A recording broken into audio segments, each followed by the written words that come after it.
நேயர்களுக்கு வணக்கம். இன்றைய நமது நேர்காணலில் எழுத்தாளர் கவிஞர் ராஜகம்பீரன் அவர்கள் இணைந்திருக்கிறார். சார் வணக்கம். வணக்கம். கேப்டன் விஜயகாந்த் அவர்கள் அவர் மரணமடைந்த 1ஆம் ஆண்டு நினைவேந்தல் இன்று நடைபெறுகிறது. விஜயகாந்த் அவர்களுடைய மரணத்தின் போது நாமளும் பேசியிருந்தோம். பல்வேறு விஷயங்கள், அவருடைய மேன்மைகள் குறித்து, அவர் சினிமா துறையில் செய்த சாதனைகள் குறித்து, தனிப்பட்ட முறையில் அவர் எவ்வளவு நல்ல மனிதராக இருந்தார், எளிய மனிதராக இருந்தார் அப்படிங்கிற பல்வேறு விஷயங்களை நம்ம பேசியிருந்தோம். அதை ஒட்டி பல காணொளிகள் பல்வேறு சேனல்கள்லையும் இருந்தது. நம்ம எல்லாருமே கூட அதை தேடி பார்க்க முடியும். 1ஆம் ஆண்டு நினைவஞ்சலி அப்படிங்கிறது அவருடைய நினைவை போற்றுவது அப்படின்ற ஒரு லைனோட தொடர்போடு சேர்த்து இன்னொரு பெரிய பிரச்சனையாகவும் மாற்றப்படுகிறது. குரு பூஜை அப்படின்னு விஜயகாந்தனுடைய மனைவி பிரேமலதா விஜயகாந்த் தன்னை அவருடைய அரசியல் வாரிசாக அறிவித்திருக்கிறார். அவர் எடுக்கக்கூடிய முடிவுகள் அப்படிங்கிறது விஜயகாந்த இன்னொரு கட்டத்துக்கு நகர்த்தி எடுத்துட்டு போதா அப்படிங்கிற கேள்வியும் அதுல இருந்து வருது. இன்னொரு பக்கம் விஜயகாந்தனுடைய பெயருக்கு முழுக்க முழுக்க களங்கத்தை ஏற்படுத்துவதற்காக பிரேமலதா இந்த மாதிரியான வேலைகளை முன்னெடுக்கிறார் அப்படிங்கிற குற்றச்சாட்டுகளும் முன்வைக்கப்படுகிறது. இந்த குரு பூஜை அப்படிங்கிற இந்த கான்செப்ட் இது ஆபத்தானது அப்படின்னு ஒரு பக்கம் பேசுறாங்க. இன்னொரு பக்கம் இறந்து மறைந்த ஒரு மாமனிதர், அவருக்கு குரு பூஜை என்பது செய்யலாம். எப்படி புரிஞ்சுக்கிறது? குரு பூஜை என்பது ஒரு மனிதனை கடவுளாக்குற முயற்சி. ஒரு மனிதனை கடவுள் ஆக்கலாமா? அந்த முயற்சி தேவைதானா என்ற ஒரு கேள்வி நமக்கு இருக்கிறது. கடந்த காலங்களிலே படை வீரர்கள் இறந்ததற்கு நடுகள் நட்டது அப்படிலாம் ஒரு மரபு நமக்கு உண்டு. முன்னோர் வழிபாடு தான் குலசாமி வழிபாடு என்கிற மரபு கூட நமக்கு உண்டு. அந்த முன்னோர் வழிபாட்டு முறைதான் இஸ்லாமிய சமூகத்திலே தர்கா வழிபாடாக இருக்கிறது. இப்படி எல்லா இடங்களிலேயுமே முன்னோர்களை போற்றுவது, மறைந்தவர்களை போற்றுவது என்கிற மரபு எல்லா இடத்திலும் இருக்கிறது. ஆனால் அந்த மரபு பிறருக்கு இடைஞ்சல் விளைவிக்காததாக இருக்க வேண்டும் என்கிற ஒரு யதார்த்தத்தை சேர்த்து சிந்திக்க வேண்டியிருக்கிறது. அப்போ ஒரு தலைவருடைய நினைவை போற்றுவதற்கு பல வழிமுறைகள் இருக்கிறது. அவரை பற்றி இப்போ தத்துவார்த்தமான தலைவர்கள் என்ன செய்கிறாங்கன்னா, அவர்களை பற்றி கருத்தரங்கம் நடத்துவாங்க, பல நிகழ்ச்சிகள் நடத்துவாங்க. அவருடைய நினைவை போற்றுவதற்கு குழந்தைகளுக்கு நோட்டு புத்தகங்கள் வழங்குவாங்க, இரத்த தானம் வழங்குவாங்க. இது நினைவை போற்றுவதற்கு நிறைய வழிமுறைகள் இருக்கிறது. ஆனால் குரு பூஜையில் என்ன நடக்கும்னா, ஒரு கும்பலை திரட்டுவதன் மூலமாக எங்களுடைய சமூகத்திற்கு இவ்வளவு வாக்கு வங்கி இருக்கிறது, எங்களை தாண்டி நீங்க ஆட்சி அமைக்க முடியாது, அரசியல் கட்சிகளே எங்களுக்கு பின்னாடி எவ்வளவு பெரிய கும்பல் இருக்காங்க பார்த்தீங்களா, ஒழுங்கா இருங்க என்று சொல்வதன் மூலமாக ஒரு வாக்கு அரசியல், ஒரு ஓட்டு அரசியலுக்கான ஒரு மிரட்டலை தான் அவங்க நடத்துறாங்க, அந்த தலைவர்கள் நடத்துறாங்க. அந்த தொண்டர்களாக போகிறவன் என்ன நினைக்கிறான்னா, அவன் ஏதோ ஒரு சந்தோஷமான ஒரு திருவிழாவுக்கு போறது மாதிரி, கொண்டாட்டத்துக்கு போறது மாதிரி அவன் நினைச்சுக்கிறான். அவனை வைத்துக் கொண்டுதான், இந்த மந்தை கூட்டத்தை வைத்துக் கொண்டுதான் ஒரு வியாபாரத்தை அரசியல் ரீதியான ஒரு அணி திரட்டலுக்கான வேலை திட்டங்களை அவங்க செய்யறாங்க. அது சிறிய கிராமங்கள்ல, பின்தங்கிய கிராமங்கள்ல நடக்கிற போதே மிகப்பெரிய அளவுல போக்குவரத்து பிரச்சனைகள் வருது. நான் சொல்றது மாதிரியான வழிபோக்கில் பல பிரச்சனைகள் வருது. போலீஸோட தள்ளும் உள்ளாகி ஒரு போலீஸ்காரனை கொண்டு விட்டாங்க. திருப்பாச்சியத்தில் ஒரு எஸ்ஐயை கொலை பண்ணிட்டாங்க. அதுக்கு பதிலாக என்கவுண்டர் வேற போட்டாங்க. இதெல்லாம் ஒரு என்கவுண்டர் வரைக்கும் உச்சபட்சமான பிரச்சனைகள்லாம் வருது. இப்போ விஜயகாந்துக்கு வருவான். விஜயகாந்த் நினைவிடம் எங்கே இருக்கிறது? சென்னை, கோயம்பேடு இருக்கிறது. கோயம்பேட்டுக்கு பார்த்தா அதுக்கு அண்ணா நகருக்கு போகிற வழி அதுதான். இந்த பக்கம் மதுரை வாயல், இந்த வெளியூர்களுக்கு போகிற பஸ் எல்லாம் திரும்புகிற வழியும் அதுதான். இந்த பக்கம் பூந்தமல்லி மட்டுமல்ல, இந்த பக்கம் அமைஞ்சிக்கரை, இந்த மாதிரியான பகுதி, பாரிமுனைக்கு போகிற, சென்ட்ரலுக்கு போகிற, எல்லாத்துக்கும் போகிற அந்த பகுதியும் அதுதான். ஏறத்தாழ ஒரு 4 சாலைகள் பிரிகிற இடத்துல ஒரு மைய பகுதியில் நெரிசல் தாங்க முடியாது என்பதற்காக மேம்பாலம் கட்டப்பட்ட இடத்துக்குள்ள ஒரு சமாதியை கொண்டு வைத்துக்கொண்டு நான் குரு பூஜை நடத்துறேன்னு சொன்னால், இந்த ஒரு நாள் இழப்பு இருக்குல்ல, போக்குவரத்து சாலைகள் நெரிசல் ஏற்படுது. நார்மல் டேலேயே போக்குவரத்து இஞ்சி இஞ்சா நகருது. போகவே முடியலை, பயணிக்கவே முடியலை. நடந்து போகிறவன் சீக்கிரம் போயிடுவான், வாகனம் வச்சிருக்கிறவன் போக முடியாதுங்கிற அளவுக்கு நெரிசல் இருக்கு. இப்போ இதை திட்டமிட்டு இவங்க நடத்துறாங்கன்னா இவர்களுக்கு தத்துவமோ கோட்பாடோ கிடையாது. இல்லை, ஒரு தலைவர், அவங்களுடைய கட்சியின் தலைவர், அவங்களுக்கு விடிவெள்ளியா பிறந்தவர், அவருக்கு ஒரு நினைவேந்தல் நிகழ்த்துவதால ஒரு நாள் நீங்கெல்லாம் இழப்பில் இருக்கிறதுக்காக அதை நடத்தாமல் இருக்கணுன்ற தேவை என்ன வருது? இப்போ ஏஆர் ரஹ்மான் அவருடைய அம்மா மேலே மிகுந்த பற்று கொண்டவர். ஊருக்கு ஒதுக்குப்புறமாக ஒரு தோட்டம் வச்சிருக்கிறாரு. அங்கே போய் தாய்க்கு ஒரு தாஜ்மஹால் மாதிரி ஒரு பிரம்மாண்டமாக ஒன்று கட்டியிருக்கிறாரு. அப்போ அது யாருக்குமே எந்த இடைஞ்சலும் கிடையாது. அதை நம்புகிறவர்களுக்கு அல்லது அவருடைய நண்பர்களுக்கு, உறவினர்களுக்கு, ரசிகர்களுக்குன்னு கூட வச்சுக்கோங்க. அதை போய் பார்ப்பதுனால யாருக்கும் பொதுமக்களுக்கு இடைஞ்சல் கிடையாது. அப்போ நான் என்ன சொல்றேன்னா, இந்த ஆண்டாள் அழகர் கல்லூரிலாம் வந்து நீங்க அவுட்டர்ல தானே வச்சிருக்கீங்க. இந்த கேப்டன் டிவி இருக்கிற இடம்லாம் வந்து ஊருக்கு ஒதுக்குப்புறமா தானே இருக்கு. ஏன் புதுசா கூட ஒரு பங்களா கட்டி நீங்க இன்னும் குடி போகாம வச்சிருக்கீங்கல்ல. அப்ப அந்த பகுதிகள்லாம் ஏறத்தாழ ஒதுக்குப்புறமாக இருக்கிறது. அங்கே நீங்க ஒருவேளை சமாதியை கட்டியிருந்தா கூட போக்குவரத்து நெரிசலுக்கான வாய்ப்புங்கிறது முதல்ல குறைவு. நான் என்ன கேட்கிறேன், விஜயகாந்தை கடவுளாக்க வேண்டிய அவசியம் உங்களுக்கு ஏன் வந்துச்சு? அவர் ரொம்ப நல்லவர், எளிய மனிதர், தனக்கிட்ட உதவின்னு கேட்டு வந்தவங்களுக்கு நல்ல உதவி. அதெல்லாம் எது வரைக்கும்? பிரேமலதா வருகைக்கு முன்பு வரைக்கும் உள்ள வாழ்க்கை அது. பிரேமலதா வந்த பின்பு அவருடைய வாழ்க்கையில வள்ளல் தன்மை எந்த அளவிற்கு இருந்தது என்று விஜயகாந்தி நண்பர்கள் எல்லாரும் உயிரோட தான் இருக்கிறாங்க. பல பேர் இருக்கிறாங்க. லியாக்கத் அலி கான்ல இருந்து பல நண்பர்கள் இன்னைக்கு இருக்கிறாங்க. விசாரிச்சு பாருங்க. பிரேமலதாவுக்கு முன், பிரேமலதாவுக்கு பின், சுதீஷுக்கு முன், சுதீஷுக்கு பின் வேணா கணக்கு பண்ண பாருங்க. அவருடைய உதவி, அவரை வச்சு வசூல் பண்ற திட்டத்தை இவங்க தொடங்கிட்டாங்க. அவர் வள்ளலா இருந்ததெல்லாம் திருமணத்துக்கு முன்பு இருக்கிற காலம். இப்ராஹிம் ராவத்தருடைய கண்ட்ரோல்ல வந்து அவருடைய பட தேதிகளை முடிவு செய்வது, ரிலீஸ் செய்வதுங்கிற காலகட்டத்தில் தான் எல்லாருக்குமான உதவிக்கான சூழல்கள் அங்கே இருந்துச்சு. அதற்கு பின்பு எல்லாமே அந்த குடும்பத்துடைய கண்ட்ரோலுக்கு போன பின்னாடி அவர் செய்த உதவிகளுடைய இது வந்து ரொம்ப சதவீதம் குறைந்து விட்டது. மொத்தமா இல்லைன்னு நான் சொல்ல வரல. ஆனால் அவருடைய பழைய விஜயகாந்த் அவர் இல்லை. படிப்படியாக அவர் சம்பந்தப்பட்ட எல்லாருடைய தொடர்புகளையுமே அவங்க ஏறத்தாழ துண்டிச்சிட்டாங்க. அப்ப விஜயகாந்தினுடைய கடந்த காலத்துல அவர் செய்த மனிதாபிமான உதவிக்கு மக்கள் வந்து அதற்கு வாரி வழங்கிட்டாங்க. அவர் வாரி வழங்கினாருங்கிறது எவ்வளவு உண்மையோ அதற்கு நிகராக அவர் படங்களுக்கு வசூலை மக்கள் வாரி கொடுத்துருக்காங்க. அது மக்கள் பணம் தானே. மக்கள் திரைப்படம் பார்ப்பதனால, கூட்டம் கூடுவதனால வந்த பணத்தை தான் மக்களுக்கு திரும்ப பங்கிட்டு கொடுக்குறாங்க. அப்ப மக்களிடமிருந்து பெற்றுக்கொண்டதுல ஒரு பகுதியை எல்லாத்தையும் கொடுத்துட மாட்டாங்க. சொத்துலாம் எல்லாத்தையும் வந்து மக்களுக்கு எழுதி வச்சுட்டாங்களா? அது கிடையாது. அவங்களுக்கான சேஃப்டி போக சில உதவிகளை அவர் செஞ்சிருக்கிறாரு. அந்த உதவியை, மனிதாபிமானத்தை நம்ம வந்து கொச்சைப்படுத்தல. அவர் ஒரு 435 தொழில்நுட்ப கலைஞர்களுக்கு அறிமுக நிலையில் இருக்கக்கூடிய பல இயக்குநர்கள், ஆர்கே செல்வமணியிலிருந்து, பல ஆபாவானன்ல இருந்து, திரைப்பட கல்லூரி மாணவர்கள்ல இருந்து பல டெக்னீஷியனை அறிமுகப்படுத்தி இருக்கிறார். நிறைய நண்பர்களுக்கு வாய்ப்பளித்திருக்கிறார். ஸ்டெண்ட் மாஸ்டர்ல இருந்து எத்தனையோ பேரை வந்து உருவாக்கி இருக்கிறார். அதையெல்லாம் நம்ம வந்து குறைத்து மதிப்பிடலாம். அவர் திரைத்துறையில் ஆற்றிய பணி என்பது மகத்தானது. அதை நான் மதிக்கிறேன். அதுக்காக அவர் இந்த நாட்டினுடைய மாபெரும் அரசியல் தலைவர் நான் சொல்ல மாட்டேன். அவருடைய அரசியல் என்னவா இருக்கு? அவர் தொடக்க காலத்தில் என்னவா இருந்தார்? எப்படி விஜயகாந்துக்கு சில பேர் ரசிகர்களா இருக்கிறாங்களா, அது மாதிரி தமிழ்நாட்டில் அவர் 2 பேருக்கு ரசிகராக இருந்தார். ஒன்று எம்ஜிஆருக்கு ரசிகராக இருந்தார் சினிமா உலகத்தில். மேடை பேச்சு, அரசியல் வாழ்க்கை, திராவிட இயக்கத்தில் வந்து கலைஞருக்கு ரசிகராக இருந்தார். எம்ஜிஆர்ட்ட இருக்கக்கூடிய புரட்சியையும் கலைஞர்கிட்ட இருக்கக்கூடிய கலைஞர் கருணாநிதிங்கிற வார்த்தைக்கு முன்னோட்டாக இருக்கக்கூடிய கலைஞரையும் சேர்த்து தான் புரட்சி கலைஞர் பேர் வச்சுக்கிட்டார்.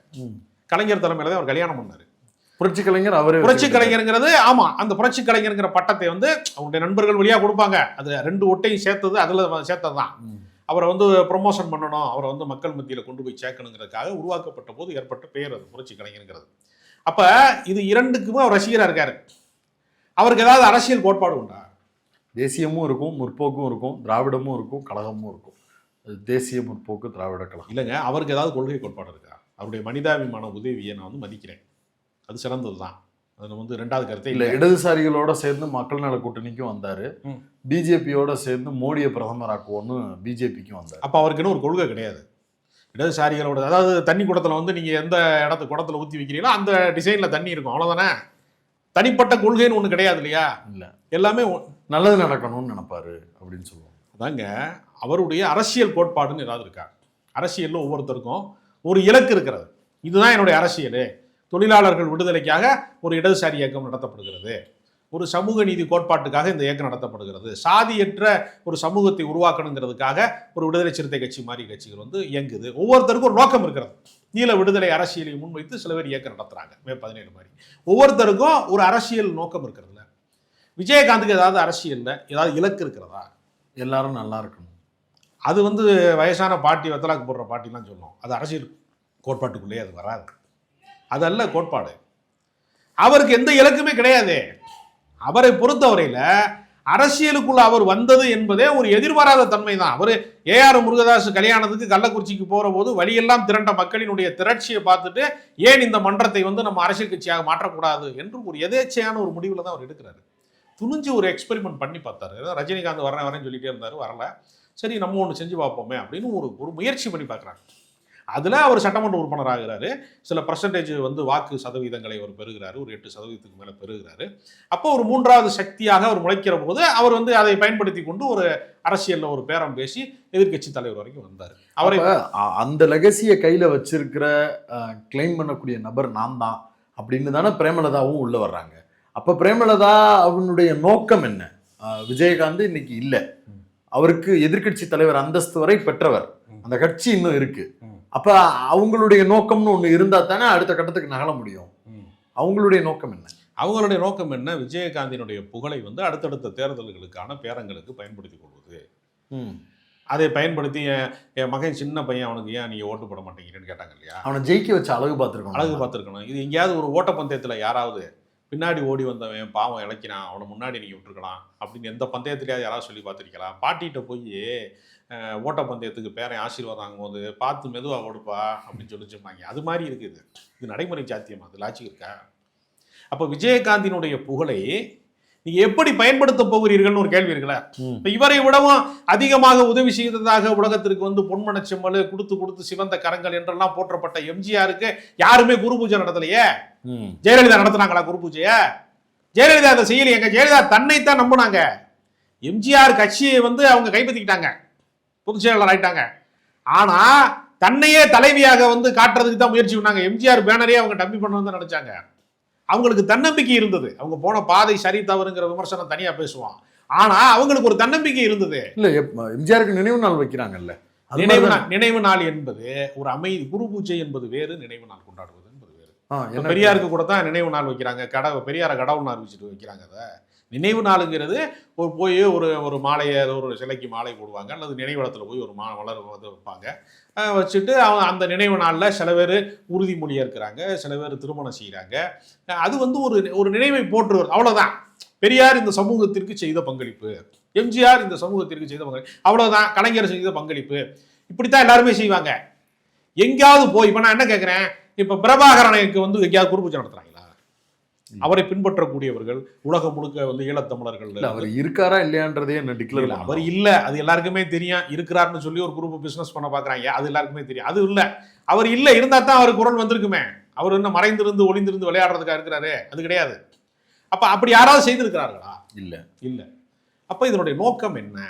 ஒரு மாநகரத்தினுடைய நெரிசல் மிக்க பகுதிக்குள்ள என்ன நோக்கம்? நினைவிடத்தை பிரேமலதாவுக்கு என்ன நோக்கம் சார்? தேர்தல் அரசியலில் வந்து இந்த கட்சி வந்து உயிரோடு இருப்பதற்கு தன்னை காட்டி வந்து அரசியல் செய்ய முடியாது. விஜயகாந்தின் மீது இன்னும் பற்று கொண்டிருக்கிறவர்கள், இன்னும் அவருடைய ரசிகர்களாக இருக்கிறவர்கள், இன்னும் அவரை வந்து உயர்வாக நம்புகிறவர்களுடைய ஒரு கூட்டம் இருக்கல, அவங்கள உசுப்பேத்தி தேர்தல் அரசியல் செய்யறதா. வேற என்ன இருக்க முடியும்? அப்படி ஓட்டு இருந்துச்சுன்னா போன தேர்தலையே அவருக்கு வேல்யூ இருந்திருக்கணும்ல. அவர் இறந்தப்ப அவருக்கு பெரிய அளவுக்கு மாசான ஒரு ரீச் இருந்திருக்கணும். எலெக்ஷன்ல பர்சன்டேஜாவது தேமுதிகவுக்கு ஒரு பெரிய வேல்யூ காட்டப்பட்டிருக்கணும். அப்படி எதுவுமே இல்லையே. அவங்க 1% குறைவால இருக்கிறாங்க. அது நமக்கு தெரியுது. அரசியல் கணக்கு தெரிந்தவர்களுக்கு தெரியுது. 1% குறைவா இருக்காங்க, 1.5% இருக்காங்க, நமக்கு தெரியுது. அவங்க என்ன நினைக்கிறாங்கன்னா, இரங்கல் கூட்டத்துக்கு வந்தவன் அத்தனை பேருமே தேமுதிக ஆதரவாளர்கள்னு நினைக்கிறாங்க அவங்க. அப்படி பார்த்தா தமிழ்நாட்டு முதலமைச்சரே வந்தாரு. வேடிக்கை பார்க்க அந்த பாலம் நிறைய கூட்டத்தில் வந்து எல்லாரும் நின்றாங்க. இறுதி அஞ்சலி செலுத்தும் போது, அரசு மரியாதை செய்யும் போது எல்லாரும் தான் நின்றாங்க. அந்த பாலத்தில் கும்பலில் ஏறி நிற்கிற ஆளில் நானும் ஒரு ஆள் தான். அப்போ நான் தேமுதிக ஆதரவாளரா? ஒருத்தர் வந்து இறந்து விட்டார் என்பதற்கான இரங்கலுக்கு கூடுகிற கூட்டத்தை அப்படியே ஓட் பேங்காக மாற்றி விடலாம்னு நினைக்கக்கூடிய ஒரு மூட நம்பிக்கையில் பிரேமலதா இன்னொரு விஷயத்தை கையில் எடுக்கிறாங்க. அனுமதி மறுக்கப்படுது பேரணிக்கு. பேரணியை அனுமதியின்றி தடையை மீறி நடத்துவோம்னு நடந்து வர்றாங்க. இதெல்லாம் வந்து பொலிட்டிக்கல் மைலேஜா மாறாதா? தேமுதிகவுக்கு என்ன நோக்கமா இருக்கும்? பொலிட்டிக்கல் மைலேஜா மாறாது. ஒரு நாள் நிகழ்வு, அவ்வளவுதான். கேப்டனுடைய அவருடைய விஜயகாந்தினுடைய உதவியை பெற்றவர்கள், அவரோடு அன்பு பாராட்டியவர்கள், நட்பு பாராட்டியவர்கள் அவருடைய நினைவை கொண்டாடாம இருக்க மாட்டான். அவன் வந்து விஜயகாந்துக்காகத்தான் அதை நோக்கி வர்றான். இவங்க என்ன நினைக்கிறாங்க? பிரேமலதாவுக்காக அவங்க வர்றாங்க, தேமுதிகவுக்காக வர்றாங்க. அப்படி வர்றவங்கள நம்ம என்ன சொல்லி வேணாலும் நம்மளுக்கு பயன்படுத்திக்கலாம் அப்படின்னு நம்புறாங்க. ஏங்க, அவர் இறந்த அன்னைக்கு கேப்டன் இறந்த இந்த நன்னாளிலே அப்படின்னு உச்ச ஸ்தாயில பிரேமலதா பேசினாங்களா இல்லையா? அப்ப அது வந்து யாராவது இறந்த தினத்தை வந்து நன்னாள்னு சொல்லியிருக்கிறாங்களா? அவ்வளவு உச்ச ஸ்தாயில யாராவது பேசியிருக்கிறாங்களா? அவங்க கூட்டணி கட்சி தலைவர்களை எல்லாம் என்ன மாதிரி ட்ரீட் பண்ணாங்க, எப்படி நடத்துனாங்க, தன்னை வந்து ஜெயலலிதாவுக்கு நிகராக அவங்க கருதிக்கிறாங்க. அதனால் விஜயகாந்துக்கு என்ன மரியாதை கொடுக்க வேண்டும், பிரேமலதாவுக்கு என்ன மரியாதை கொடுக்க வேண்டும், இரண்டுக்குமான வேறுபாடு என்ன என்பதை விஜயகாந்த் ரசிகர்களுக்கு தெரியும், விஜயகாந்தை பின்பற்றுகிற தொண்டர்களுக்கு தெரியும். அதனால் ஒரு சிறு பகுதி ஆட்கள் இருக்காங்க, அவர்களை தக்க வைத்துக் கொள்வதற்காக இந்த குரு பூஜை மாதிரி ஒரு விஷயத்தை உருவாக்குவதன் வழியாக அவர்களை தக்க வைத்துக் கொள்ளலாம். இல்ல தொண்டர்களை எழுச்சி அடைய செய்வது, அவங்கள வந்து துவண்டு கிடக்கக்கூடியவர்களுக்கு ஒரு இப்படி நாம புறக்கணிக்கப்பட்டிருக்கிறோம், நம்மளுக்கு வந்து அனுமதி மறுக்கப்பட்டிருக்கு, இந்த மாதிரி விஷயங்களை சொல்லும் போது இந்த ஸ்டேட்மெண்ட்டை கேட்ட உடனே அவங்க எல்லாம் துடிச்சு எழுந்து வருவதற்கு ஒரு வாய்ப்பு இருக்கு.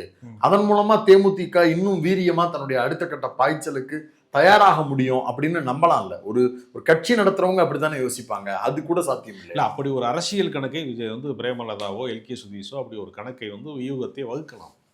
ஆனால் யதார்த்தம் அப்படி இருக்கிறதா என்கிற கேள்வி இருக்கிறது. விஜயகாந்த் உயிரோடு இருக்கிற போது கட்சி வீழ்ச்சி அடைந்து விட்டது. அவரை முதலமைச்சர் வேட்பாளர் என்று முன்மொழிந்து தமிழ்நாட்டினுடைய திமுக அதிமுக அல்லாத அனைத்து கட்சிகளும் ஓரணியிலே திரண்டு அவர்தான் முதல்வர் வேட்பாளர் என்று அறிவித்த போதே இடதுசாரிகளும் மறுமலர்ச்சி திமுக விடுதலை சிறுத்தைகள் போன்ற மிகப்பெரிய அமைப்புகள் எல்லாம் அரவணைக்கிற போதே அவரால் வெல்ல முடியல. அவர் ஏற்கனவே இந்த ஒரு சட்டமன்ற உறுப்பினரை கூட அவர் இழந்துட்டார் அந்த தேர்தல். அப்ப அவர் வாழும் காலத்திலேயே அரசியலில் அவர் தோற்று விட்டார் என்பது உண்மை. அந்த வீழ்ச்சியிலிருந்து அவர் எழவே இல்லை. அவருடைய உடல்நிலை வந்து மோசமடைவதற்கு முன்பே, அவருடைய உடல்நலம் வீழ்ச்சி அடைவதற்கு முன்பே கட்சி வீழ்ந்து விட்டது. அவர் இறப்பதற்கு முன்பே கட்சி படுத்துருச்சு. இதான் உண்மை. இதை சொல்வதில் உங்களுக்கு யாருக்காவது வருத்தம் இருக்கலாம்.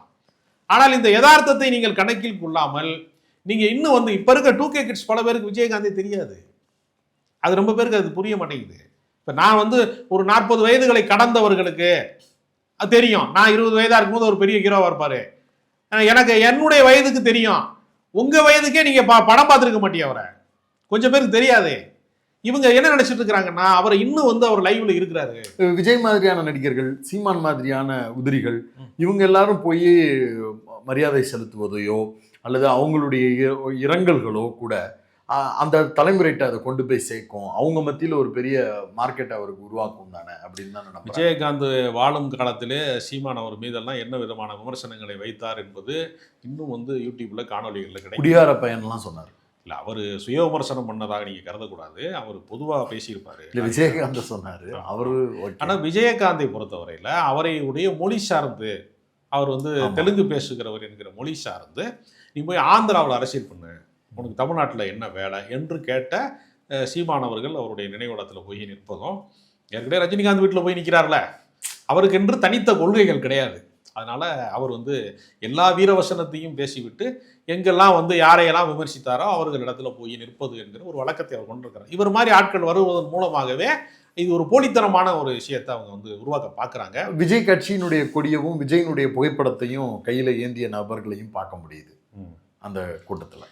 இல்லை, விஜயகாந்த் அவர்களுக்கு வந்து தொடக்க காலத்திலே வந்து திரைப்பட வாழ்க்கையை வந்து தொடங்கி வைத்ததில் எஸ்.ஏ. சந்திரசேகருக்கு ஒரு பெரிய பங்களிப்பு இருக்கிறது. அப்புறம் அதே மாதிரி விஜய் வந்து திரைப்பட நடிகராக உருவெடுத்து வருகிற காலத்தில் அவருடைய மார்க்கெட்டை வந்து நிலைநிறுத்த முடியாமல் தடுமாறி கொண்டிருந்த போது அவர் செந்தூர பாண்டி மாதிரி சில படங்கள் நடித்து கொடுத்ததன் மூலமாக அவரும் சப்போர்ட் பண்ணியிருக்கிறார். விஜயகாந்த் விஜய்க்கு சப்போர்ட். ஆமாம், இது ரெண்டுமே. அவங்க அப்பா வந்து விஜயகாந்தை வளர்த்து விட்டுருக்காரு, விஜயகாந்த் இவருக்கு ஒரு படம் நடித்து கொடுத்து மார்க்கெட் இல்லாதப்போ, விஜய் மார்க்கெட் இல்லாதப்போ பண்ணியிருக்கிறாங்க. இதெல்லாம் வந்து ஒரு குடுக்கல் வாங்கல் மொய் செய்கிறது தான். அதையெல்லாம் தாண்டி இந்த ஓட் பேங்குக்கும் அந்த ஓட் பேங்கு எந்த சம்மந்தமும் கிடையாது. விஜய்க்கு ஒரு பெரிய இளைஞர் படம் இருக்கிறது. அவர்களுக்கு கொள்கை இருக்கிறதா, கோட்பாடு இருக்கிறதா, வெற்றி பெறுவார்களா என்பது காலத்தின் கையில் இருக்கிறது. தேமுதிகவை பொறுத்தவரையில் அது ஒரு தேய்விரை காலத்தில் இருக்கு. அது முழுமையாக முடிந்துவிடக்கூடாது என்பதற்காக இந்த குரு பூஜை மூலமாக கொஞ்சம் பேரை உசுப்பேத்தலாமான்னு பிரேமலதா விரும்புகிறாங்க.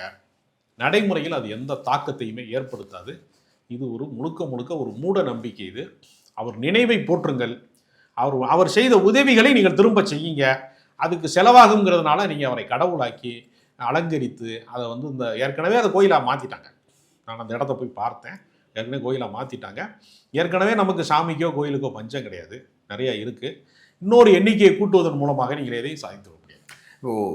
தமிழ்நாடு மாதிரியான ஒரு முற்போக்கான ஒரு மாநிலத்தில் புனிதப்படுத்த வேண்டும் என்று ஒரு நபரை எடுத்துகிட்டு வரும்போது அதை இயல்பாகவே கேள்விக்கு உட்படுத்தக்கூடிய நபர்களுடைய எண்ணிக்கையும் உயரும்.